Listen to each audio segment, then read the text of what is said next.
Meghan Markle should think about dropping lawsuit as finding freedom of could be fatal.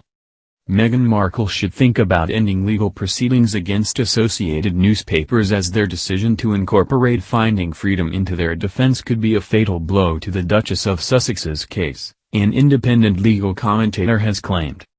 Meghan is in the process of suing publisher Associated Newspapers, ANL, after two of its papers, The Mail on Sunday and Mail Online, published extracts of a handwritten letter the Duchess wrote to her father. Meghan's letter to Thomas Markle was sent after her 2018 wedding, and she has claimed that publishing it has breached her privacy and copyright. However, ANL defended itself and said Meghan had already violated her own privacy when she allowed 5 of her friends to speak to People magazine. One of her friends mentioned the letter and the interview, which reportedly prompted Mr. Markle to show it to the press in February 2019.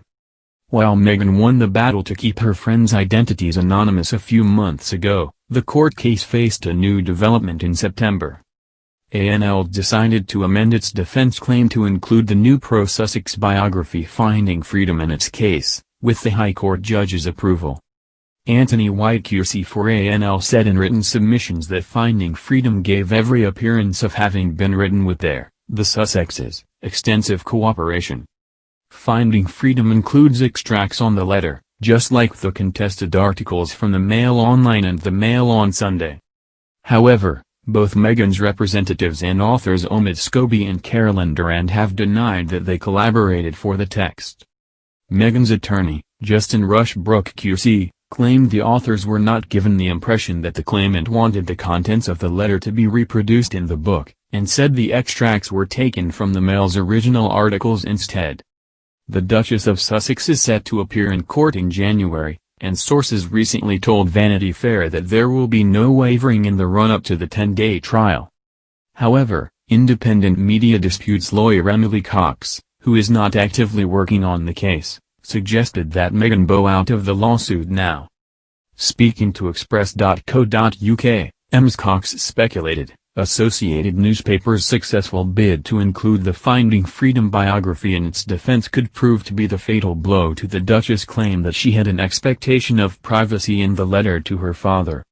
And it will certainly mean yet more dissection of her personal life when this case goes to trial in January of next year.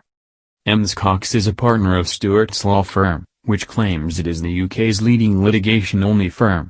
The business specializes in high-value and complex disputes. She suggested ANL's decision to incorporate Finding Freedom into its defense has the potential to derail Meghan's claim that the publishers violated her privacy.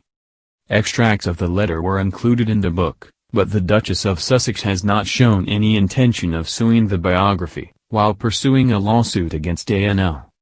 This could therefore become the fatal blow the legal commentator is referring to. Ms. Cox also noted that if the case proceeds to trial, the judge could still remove the anonymity for Meghan's 5 friends who spoke to People. She noted that if the case proceeds to trial, the judge could still remove the anonymity for Meghan's 5 friends who spoke to People. She continued, "It is therefore difficult to see how she can emerge a winner from this case even if she succeeds on the pure legal points at trial." She continued, "It is therefore difficult to see how she can emerge a winner from this case even if she succeeds on the pure legal points at trial." The independent lawyer also opined the trial is likely to bring a forensic examination of Meghan's life and shine a light on her privacy, which is one of the main reasons she and Harry chose to leave the royal family back in January. She added, "If her privacy is paramount, the Duchess should be thinking about ways to exit this litigation gracefully. For example, she might take the position that she is not prepared to throw to the wolves her 5 friends who collaborated with People, and who could well lose their anonymity at trial. An expensive option, given she will have to pick up the tab for Associated Newspapers' costs, but one which may be worth its weight in gold." Yet, an insider told Vanity Fair last month that Meghan was under no illusion as to how expensive the lawsuit would be, and she feels as strongly as she did when she first filed the proceedings in October last year. They explained, "It's costing a lot of money, but no one has been in the dark about the scale of this and what it's going to cost." Meghan has reportedly spent £1.8 million on the lawsuit so far, with ANL forking out £1.2 million. Speaking during the costs and case management hearing last month, the Duchess representative Jessie Bohel said, "At the broad brush level, £1.8 million is a reasonable and proportionate amount for a 7 to 10-day trial in the High Court in a case concerning private information, personal data and intellectual property rights of a high-profile individual."